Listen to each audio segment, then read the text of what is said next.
Hey guys, welcome back to Military Surplus Sunday. All right, so I know there's going to be a lot of discussion about this one. This is DEUCE gear, 782 gear. When I was a young Marine, I was also issued this gear. You went to supply, they gave you two canteens, two canteen pouches, H harness, cartridge belt, two magazine pouches, etc., etc., etc. So I also have my moonbeam right here. All right, a lot of guys, I don't know if you held yours from boot camp. I had lost mine, so I had to replace it. They are still actually making them, although I think they're missing a couple of the lenses. The new ones that you can buy only come with red and blue. It doesn't have that diffuser or that diffused white light lens anymore. Any case, if you guys are new to the channel, you know that every Sunday I like to do Military Surplus Sunday, where I pull out some of my old gear and we talk about it, have a good time, talk a little bit about the history of it, etc. And what I need you guys to do is to like, subscribe, share, do all that good stuff, because without you, this channel would not survive. So go to threeriverblades.com, check out Patreon, check out Instagram, do all the likes and put all the information that you like about this channel. Put it down in the comments section. It really does help the algorithms for YouTube. Alright, so all the stuff that I purchased here, I either had acquired and or I purchased it on eBay or Amazon. Now, I'll put a couple links for Amazon. I am an affiliate with Amazon, but again, be wary of the Chinese copies. There are a lot out there. I tend to buy mostly, if it is an Amazon store, then I will research and see if that person has a military or supply company, someone that sells surplus. All right, I don't want to buy all the new China stuff. That's not what this is about. So the weight on this is going to vary. I just put this pack together. It's pretty similar to what I would consider to be using old gear for a modern era. We don't use this anymore in the military. It's old gear. You'll see maybe some third world countries still using it, etc. Or maybe even I don't even think reserve units use it anymore. The older guys kind of know what it's all about, and it still works. It's very serviceable. There's no reason not to use it. There are specific ways to set it up depending on what you're trying to do. I do know a lot of people use it for just bushcraft. It makes a lot of sense. Also, I will say that there is not a lot of room on this belt, just like, you know, primarily all the other LBVs that we have. There's just not a lot of room on there, so you got to be very specific to what you're trying to do. And a lot of times this was issued with a medium Alice pack or a large Alice pack to go with it for your sustainment. All right, it's not like the modular system we have today. Molly didn't even exist. We didn't have water bladders. We used canteen cups, that kind of thing. So I'm going to pull the camera back and we'll talk about all the little gear that we have up here, and stay tuned. All right, guys, so I guess the best way to kind of talk about this is it really depended on what your job was, or what your MOS or what your specialty was in the military. Most people will have a set of SOPs where they set up their first aid kit, where if they were riflemen or if they were saw gunners. A saw gunner is someone that uses a light machine gun, so those pouches would take the place of what you see here, which is the rifleman kit. All those things are still available, so if you want that bigger pouches, you can go online, go to eBay, wherever, and just purchase them. Most of the stuff that's here right now is relatively cheap. The new gear is kind of coming in, so this is probably around the 90s, and I think the 2000s is where they started switching over to the new Molly system. So early 2000s, mid 2000s, they started getting rid of this stuff. Okay, it worked during Vietnam. I think it's pre-Vietnam. I think it was 60. I've seen stuff for like 67-ish, 1967. So it was around the Vietnam era where Alice equipment kind of really made its mark, and it's worked ever since, all the way up into 2000. So it's quite a bit of time, if you ever served in the military, to actually use this gear. So you're probably very familiar with it. Alright, I'm going to take my moonbeam out again. This is just a regular incandescent, there you go, incandescent bulb. All right, there's nothing spectacular about that, but this was an issued piece of kit, so I thought I'd get one, you know, replace my old one. It takes double D batteries. I'm sorry, D batteries, 2D batteries, and then you can take this bottom piece off, and that's where you would have your extra lenses. All right, this one is the blue lens. The red lens is already on there, and like I said, it used to have a diffuser lens. I don't know if they still issue those anymore. I guarantee they don't issue this flashlight anymore, but it was bent like this for a reason. It makes it a little bit easier if you're trying to crawl on your hands and knees. You can actually see a little bit better with this flashlight. This is all they had, okay, back then. Now we have little tiny miniature flashlights with one recharge, and it's like 12,000 lumens or something like that. So pretty good kit. This is an actual H harness. All right, I was issued H harnesses, I think, in boot, and then they went to the Y harnesses. The only difference is between the H harness and the Y harness is the H has 2 suspender straps in the back. The Y harness has one that splits in the rear. Okay, so this would be down the center of your back. Ideally, it makes it a little bit easier for someone to put this over body armor, and instead of having all this extra webbing that you had to contend with, it was just a lot easier. I guess that's the way the military sorted out. Sometimes, let's see.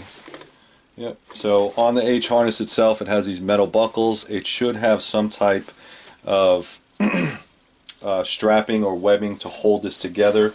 You can see on this one, this is military surplus, that it's kind of wears out, and that's pretty common with that. All right. Again, I'll show you. Should say like US on top. All the buckles will come with this latch. This latch, you have to push it forward, and then it locks in.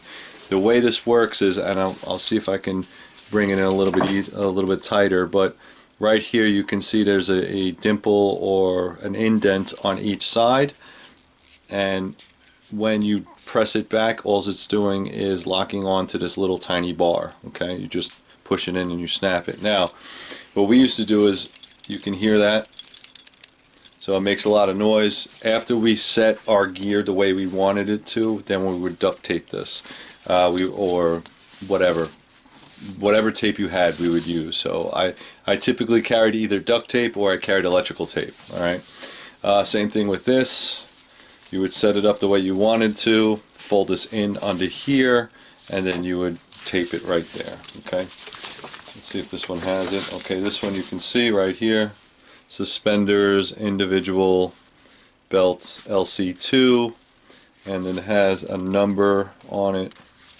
Raleigh Lions Clinic, something like that, and then it has the EIN number right there. Okay, I'm sorry, not EIN number. It's not a phone. MSN number. Okay. The pouches, like I said, if you were a SAR gunner, you would probably have something like this. This is for, it tells you right there, case, small arms ammunition, 200 round drum. The drum would actually fit in here. And it's very important that you realize that on all of these pouches, they have a tab, and on the tab it has an eyelet. That eyelet, once you connect it to your cartridge belt, would fit inside here, like that. I don't know if I can get it straight. You would just loop it inside there, and then you would snap it closed, and then you would tape it. All right. What that does is it helps support the bag, or the bags that you have on there, because what happens is if you only have these connected to the cartridge belt, it starts to lean forward. Okay, kind of a problem.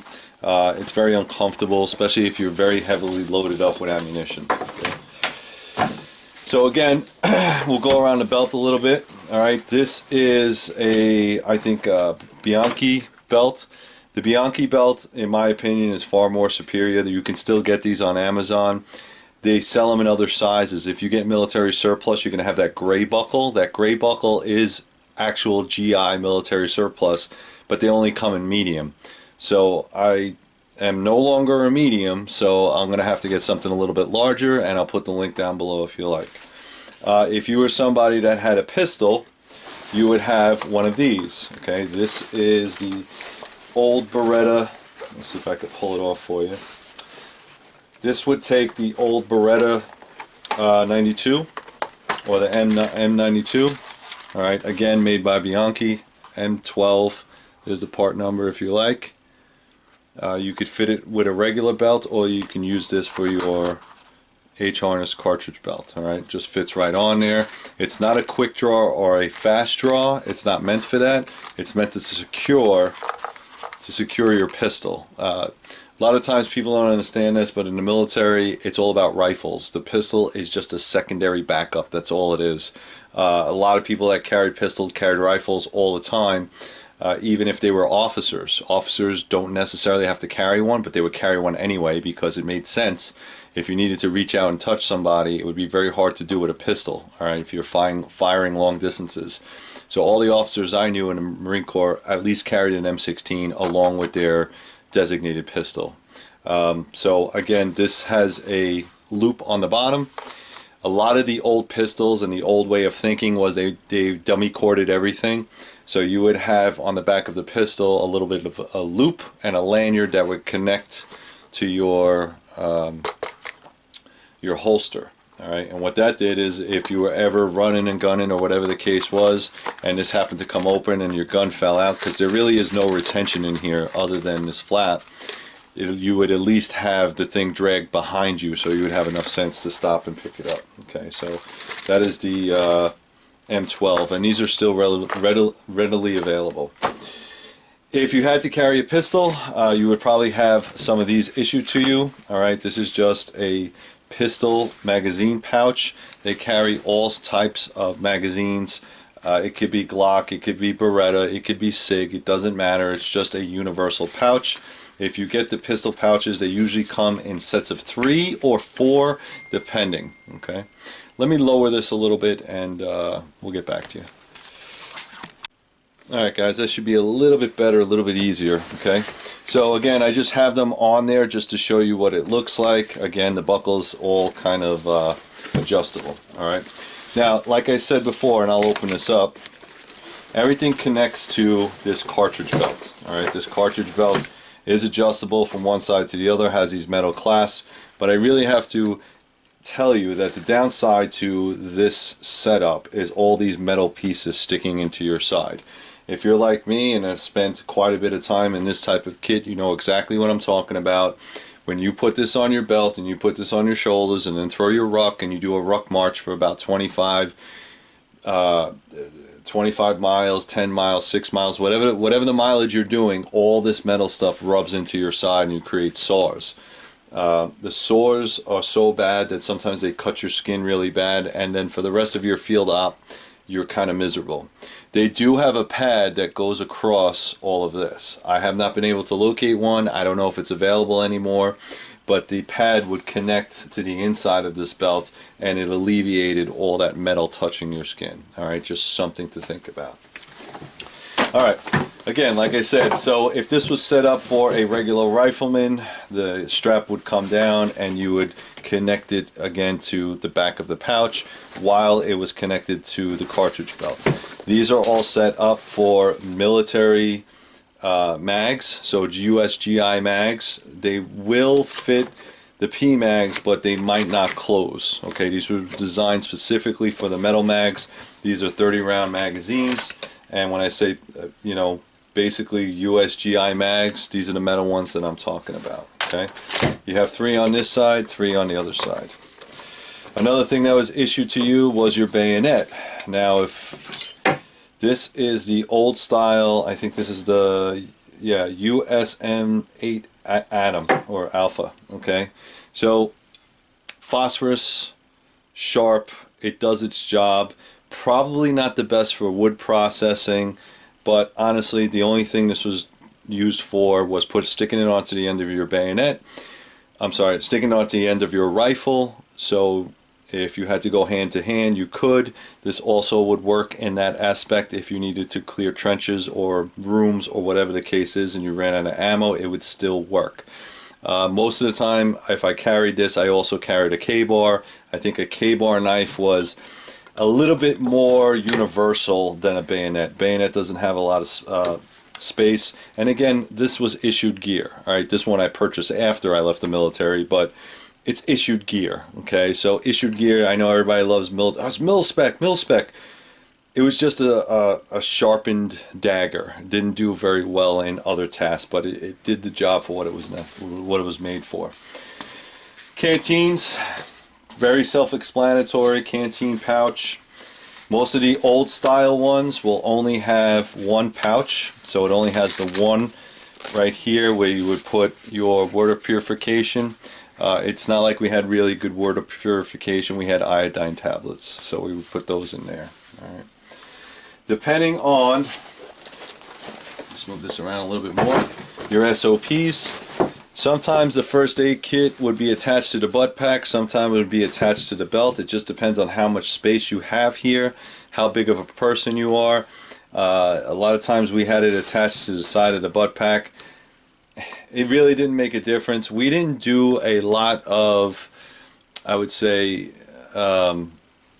we had self-aid, buddy aid, all that kind of stuff, but the IFAKs that we have now are way far superior than the ones that we had back then. This is just a very simple box with a very small insert case, which was hard plastic, and you would have regular bandages, gauze in there. You might have a trauma bandage in there, maybe more like Advil, or actually it was aspirin back then, and maybe more iodine, a triangle bandage, that kind of thing. They weren't really big into the whole tourniquet thing, and it was good that things changed as war fighting went on. They figured that if you put a tourniquet on, you would at least survive long enough to where, you know, whatever the case was, maybe you would have one less limb, but you would live. They weren't very big into tourniquets back then. They changed their mind because they saw all these casualties, and tourniquets actually worked. So that's a really good thing. Alright, now this butt pack isn't actually period correct. This is a newer butt pack. You can still use it. This is called the training butt pack, and I'll show it to you once we get into it. Again, this would be more of a canvas style butt pack, and again, you would have those loops sewn on the back of this, so it would hold it up. Now, with this style of H harness, it would still work because it still has the plastic rings. You would just have to use the plastic rings. And, you know, this is a better butt pack, in my opinion. It has the Fastex buckles. And again, this was primarily used for training, as you can see here. All right. It says field pack training, nylon, woodland camouflage, has all the numbers on there, etc. What I would put in here is definitely some rain kit. Again, this is not period correct. Most of the old ponchos, if you had one since you had it from boot camp, is probably still good. A lot of the ones that we have nowadays, the surplus is all holes in them. USGI Industries kind of does a good thing. They all have ripstop material, and it does have all the holes and everything connected the way it is. This is the newer version, I would say, of an old style. I'll put the links down below if you're interested in that. 550 cord. This is the old tourniquet. All right. So I don't know if you could see that.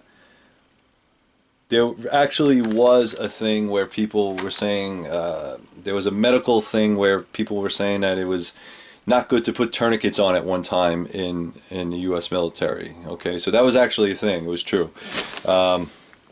It has changed. Okay, survival kit, just a tin, 550 cord, butt wipes. Always carry butt wipes. I would also put an MRE in here.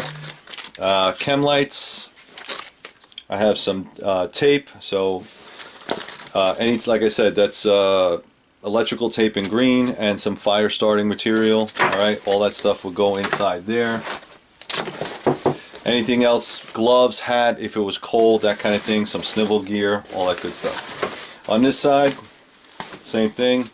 The only thing I don't have in here is a canteen cup, so I would have a canteen cup in here, probably a canteen stove that would go with the Isbit. We used to also get issued Isbit stoves. So Isbit was more along the lines of, you know, cold weather, but even in cold weather, we would all use this stuff. Without a doubt, we would all use it, okay? Then going around the side again. Alright, this is where I took off my pistol. I'll put my pistol holster on this side, just so you guys get a good representation.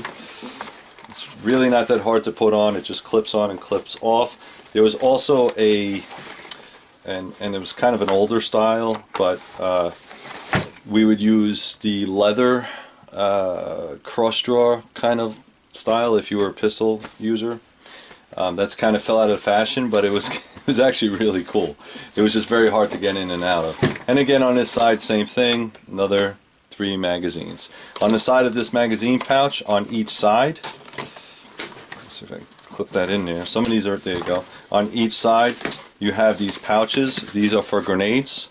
So you would have one grenade on this side, one grenade on this side, and then you would have the other side for the same thing. All right. So, let me put this all together, and then we'll finish up. Alright guys, so I hope you really appreciate this. I'm going to do one every Sunday, so please check in every Sunday at 7 a.m. Eastern Standard Time. I hope you liked it. Please like, subscribe, do all that good stuff for me. Go to Patreon. Go to Three River Blades if you're looking for a custom-made knife. If you're looking for a holster, go to Three River Kydex. We also have medical kit now. We're doing a lot of new stuff, so please check it out. Check out the websites. Thank you very much, guys, and as always, please stay safe.